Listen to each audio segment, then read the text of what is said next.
আসসালামু আলাইকুম সবাই কেমন আছেন? চলে আসলাম নতুন আর একটা ব্লগ ভিডিও নিয়ে। দেখেন আজকে তো অনেক বেশি বৃষ্টি হচ্ছে বাহিরে, আর বাহিরে কাপড় চোপড় লাড়ার কোনো অপশন নাই। বাহিরে তো বেলকনিতেও কাপড় লাড়া যাচ্ছে না, কারণ বেলকনিতেও পানির ছিটা চলে আসতেছে। তাহলে কাপড় শুকাবো কোথায় বলেন?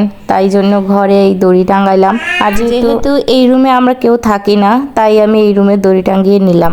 আর কাপড় ধোয়া, আপনারা হয়তো বা বলতে পারেন যে বৃষ্টির সময় কাপড় শুকাবে না, জেনেও কেন আপনি কাপড় ধুয়ে দিলেন? কাপড় ধুয়ে দিলাম কেন, আমার ছোট বাচ্চা, আর সে বৃষ্টির দিন এত বেশি ঘন ঘন প্রসাব করতেছে যে তার প্যান্ট একদম প্রায় শূন্য। কিছু প্যান্ট তো আমি ধুয়ে নিয়েছি, আর কিছু প্যান্ট রেখে দিয়েছি, কারণ বৃষ্টির দিন কাপড় শুকালেও কেমন জানি আমার কাছে ব্যাং পচা একটা গন্ধ লাগে। তাই আমি বৃষ্টির দিন ফ্যানের নিচে শুকানো কাপড় নিতে পারি না। আমার তো একদম রোদে শুকানো কাপড় বেশি ভালো লাগে। কাপড় ধোয়ার পর কাপড়ের মধ্যে একটা ঘেরান আসে, ওই ঘেরানটা আমার কাছে খুবই ভালো লাগে। আর যেই কাপড় ভেজা গরমের দিনেও ছায়ার মধ্যে শুকাবো, সেই কাপড়ের গন্ধ যেন আমার কাছে লেগে থাকে। আর যেহেতু আমার স্বামী অফিস করে, ওকে অফিসে যেতে হয়, আর বৃষ্টির দিন তো আরো বেশি কাপড় নোংরা হয়। দেখা যায় একটা গেঞ্জি প্যান্ট পরে সে বাহিরে গেল, সেটা কিন্তু ভিজে যায় বা কাদা ভরে, তখন সে কাপড়টাও বাসায় রেখে দিয়ে যায়। আবার সেটাকে ধুয়ে না দিলে কাপড় জমে যায়। দেখা যায় এরকম যদি একটানা 4-5 দিন বৃষ্টি থাকে,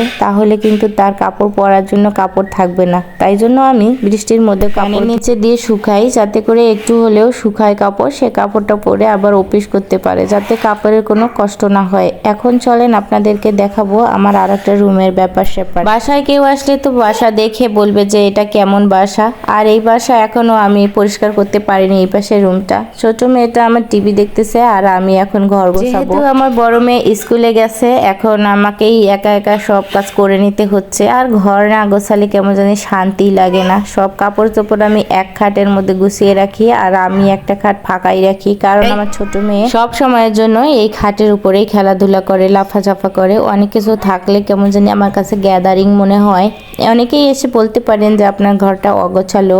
আসলেই অগোছালো কেন হবে না বলেন? ছোট বাচ্চা নিয়ে থাকি, ঘর অগোছালো থাকবে, এটাই স্বাভাবিক। এখন শুধু আল্লাহ আল্লাহ করি কবে আমার ছোট মেয়েটা একটু বড় হয়ে যাবে, কবে আমি আবার বেডশিট সুন্দর একটা বিছাতে পারবো। ঘরে কিন্তু বেডশিটটাই একদম সৌন্দর্য ফুটিয়ে তোলে, খাটের উপরটাই অনেক সুন্দর দেখায়। তো সেটাই আমার দেখেন রেক্সিন দিয়ে ঢাকা। আমি আমার খাটটার কবে সৌন্দর্য ফিরে পাবো সেই টেনশনে বাঁচি না। আবার ভাবি যে আমার বাচ্চার শৈশবটাও তো আমাকে উপভোগ করতে হবে। সেজন্য আসলে মনের দুঃখ আর বাচ্চার শৈশব সব মিলে সবগুলো একাকার হয়ে গেছে। একা একা বাসায় থাকি ছোট একটা বাচ্চা নিয়ে, কাজে কর্মে দিনটা সুন্দর মতো চলে যায়। কিন্তু এরই ফাঁকে কিন্তু অনেক মনে করেন যে জার্নি, হতাশা, অনেক কষ্ট সব মিলেই একটা আনন্দের সংসার আমার। কারণ আজকের ভিডিওটা এ পর্যন্তই। সবাই ভালো থাকবেন, সুস্থ থাকবেন। এতক্ষণ পাশে থাকার জন্য ধন্যবাদ। আল্লাহ হাফেজ।